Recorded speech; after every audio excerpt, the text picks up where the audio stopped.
I'm Carrie. This is Under Sisterhood. This is a YouTube channel for the single and childless, not by choice person. Today we are talking about fear. Fear of singleness, fear of being single and childless, not by choice, fear of this status, or a fear of the things that come along with this lifestyle. If you have experienced fear related to this, you're not alone. There are a lot of things around us that I think really drive some of those fears and maybe even push people into feeling fearful around not having kids or being single. My experience around being single is that can be very difficult at first when it kind of goes on for an extended period. And then it moves away from like being difficult all the time to some like ups and downs or being turbulent. Sometimes it's great. Sometimes you can like get in your head around it. And then as you start to work through that, then it can start to feel okay. You start to maybe be able to see some of the benefits. Now, I don't say that to say that I'm anti-marriage. I am not.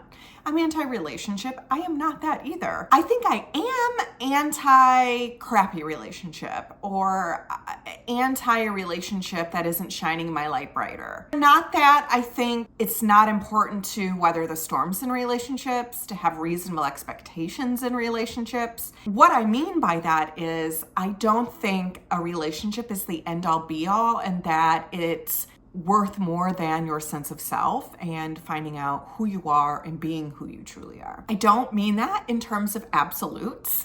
I do think sometimes people can hear me say things like that and think, well, she's just being too picky or you need to compromise some. I agree with all of that. And I do think once you start to feel comfortable being single, it takes a lot. It takes the right person versus this'll do. So my experience with singleness is that it's hard at first, and then you move into this place where it starts to feel okay, right? You start to live your life, you start to build a life of your own, create routines, traditions, things you like to do on your own. You build your life with the reality that you have. For me, I experienced much less fear than I did. And I don't know if that's just, acclimating to the reality. I think it's probably a little bit of that. I think it's also a part of recognizing that the things that I feared around being single may have been more things that were fed to me than the actual reality. And also, I've learned to build a life that I enjoy. So for the most part. So when you start cultivating a life that you want and creating a life that you want, it kind of feels like you're less dependent on a good life being, hey, I need to have a partner in order to engage in all these things that are really fulfilling in life. When you're forced to sort of do it a different way, you get exposed to the idea that it can work and you start to feel less fearful because it's not the unknown. It's more of the what is. Often in marriage and in marriages, particularly people who've been married a longer time, you do hear someone in the marriage at some point kind of start to say, hey, things started to kind of turn around for me within a marriage when I realized I can't rely on my partner to fulfill my happiness. Like it's not my partner's job to make me happy. And so I do think many of us do equate happiness with partnership. I did. I certainly did. And I do think there's messages that were sent around that. And so even in marriages, things feel better for people once somebody starts to cultivate what they enjoy. And then this partner is someone who's coming along and in their life, like parallel, but not enmeshed. So I wonder if when you have extended singleness, if you come to that realization maybe a little bit sooner, because you have to, the intensity of the fear of being alone does lessen. It gets better with time. I know that can be a really obnoxious thing to hear, like, oh, things get better with time. I'm not saying it's either awful or wonderful. What I am saying is you kind of move off this end of the spectrum and you move a little more into the middle and maybe even past the middle to a different end of the spectrum. It does require work, though, in order to do that. And again, I'm not saying that I think everyone should be alone or being in a marriage or being in a partnership is awful, because I don't think that.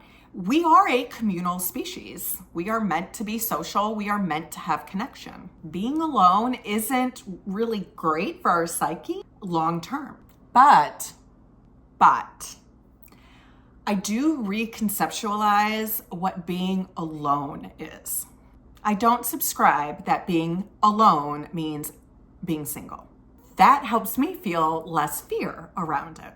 Again, I'm not sure if it's the fear of being like actually single in terms of not being in a long-term romantic partnership or marriage, or if it's the fact that we equate marriage and long-term partnership with the opposite of lonely. I'll say that again. I'm not sure if we inherently have a fear of being single, or if we're bred to fear being single because we are given lots of messages that singleness equals aloneness.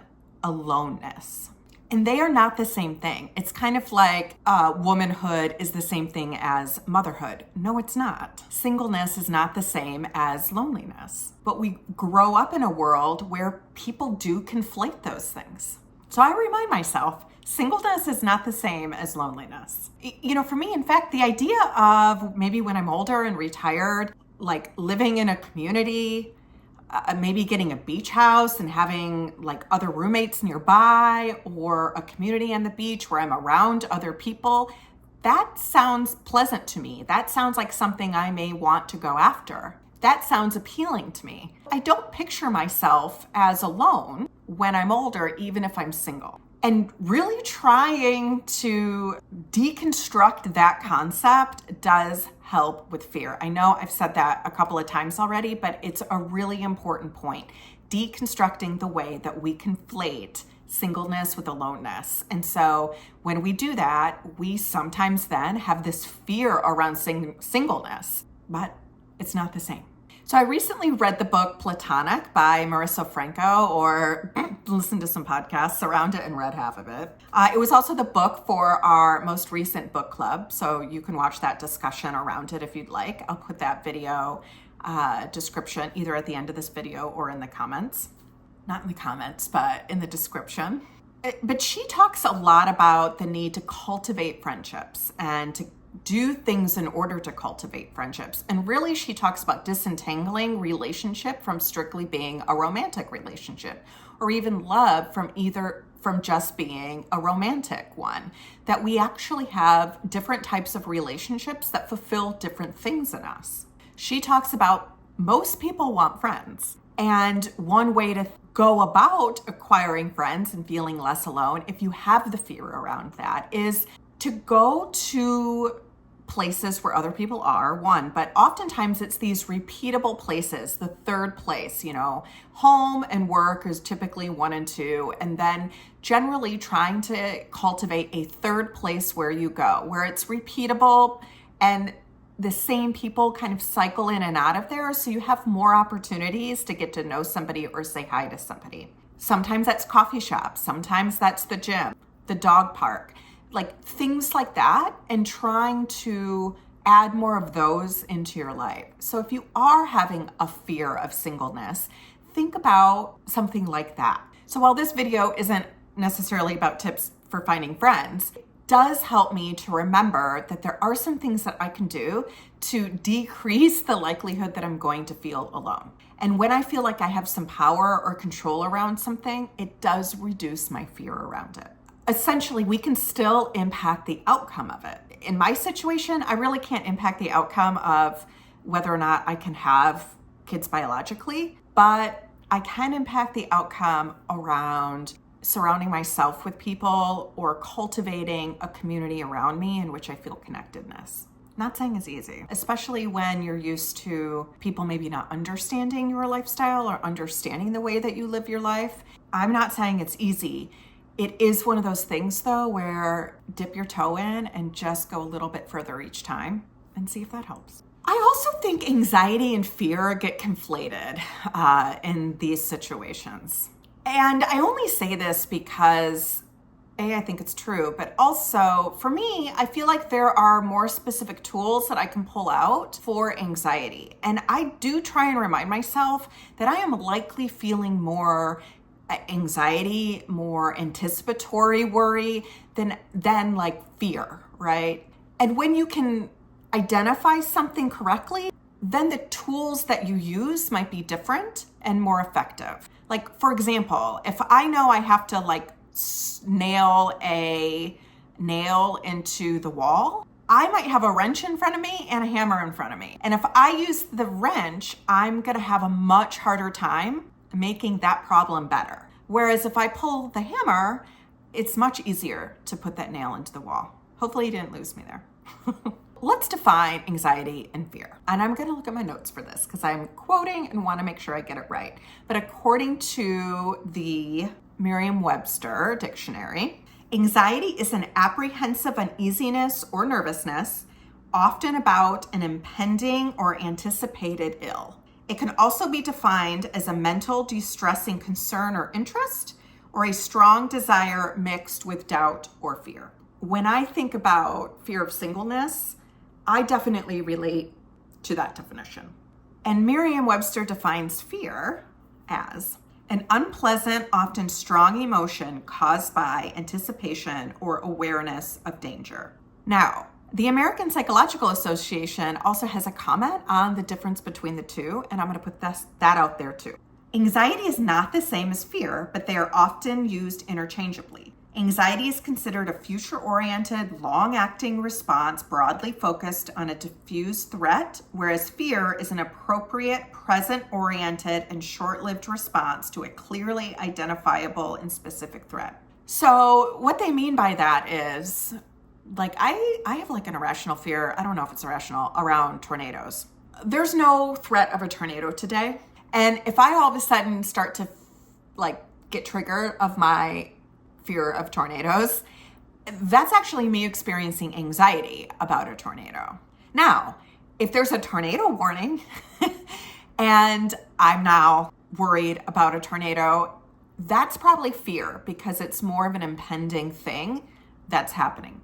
Does that make sense? So I can't remember who initially said this, but I want to make it clear this isn't my concept, is anxiety is often described as, well, unhelpful anxiety is often described as like a false alarm. Like my brain and body is preparing for something that isn't likely going to happen or is something that could happen, but in the future. It's a false alarm in terms of the immediacy of it. While my thoughts might be telling me I will be alone and this is something to fear, that is a false alarm. In Platonic, she talks about the evolutionary reasons why we may feel this way, because way back in the day, being alone did put you in danger, right? Like it put you in danger from different predators, put you in danger from potentially wandering somewhere where you shouldn't have been. It could put you in danger of not being able to have the resources that you need in order to survive. Like it was literally physically dangerous to be alone. Today, I think extended aloneness is more emotionally dangerous, right? Because we are a communal species, but being single isn't the same as being alone. And so when I get that alert, I try and recognize it as anxiety.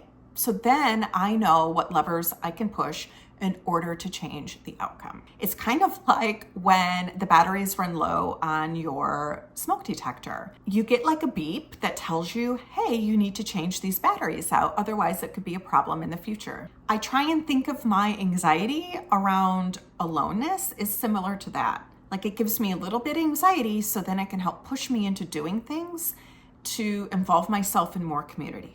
Hopefully you followed me through that. So all of that to say, reminding myself that my fear around singleness is likely more anxiety than fear. When I'm able to identify it as anxiety, I get a reminder that I have more tools to manage that. I have tools to manage anxiety that I can use that can be effective.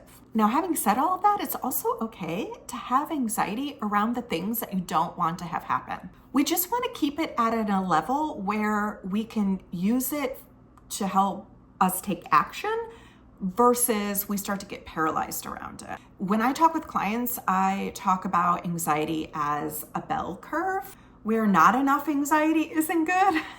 Otherwise, we might just step out in the middle of the road because we're not anxious that a car might be coming. The top of the bell curve is where we can kind of use anxiety to help us stick to deadlines, meet deadlines, take action, look both ways before we cross the street. And as we go back down the bell curve, when we get flooded with it, sometimes we get so overwhelmed, but then we start to feel paralyzed and we do nothing, right? Like, I'm so overwhelmed right now, I'm going to do nothing because I'm just flooded. What I try and remind myself is when I'm on either end of the bell curve, I will tell you, me personally, I'm very rarely ever don't have enough anxiety. I'm usually somebody that has ample amounts of anxiety.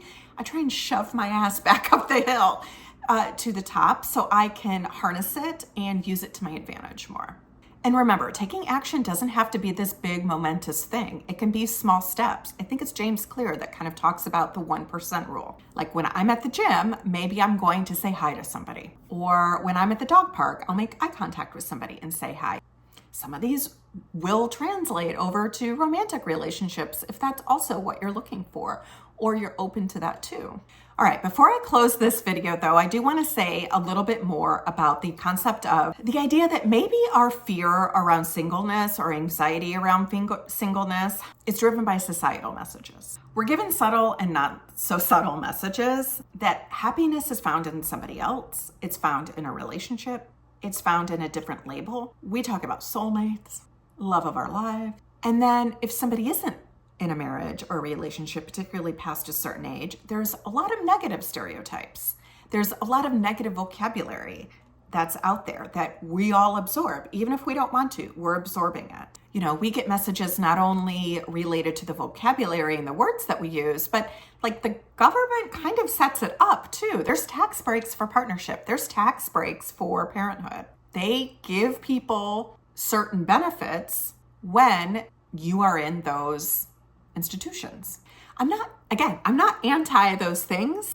It does send a subtle message though. And I try and remind myself of that it's possible that the anxiety that I fear around singleness may be coming more externally than internally. And when I can remind myself of that I may be reacting to outside influences, it does help me. And so I thought I would pass it along because that's what this channel is about, right? I don't have all the answers for everybody, but these are some of the things that have helped me. Now I will say the mindset shifts and reconceptualizing and things like that, it's like building your brain, building a muscle of your brain. And so it does take, just like building your arms, it does take repetition and consistency.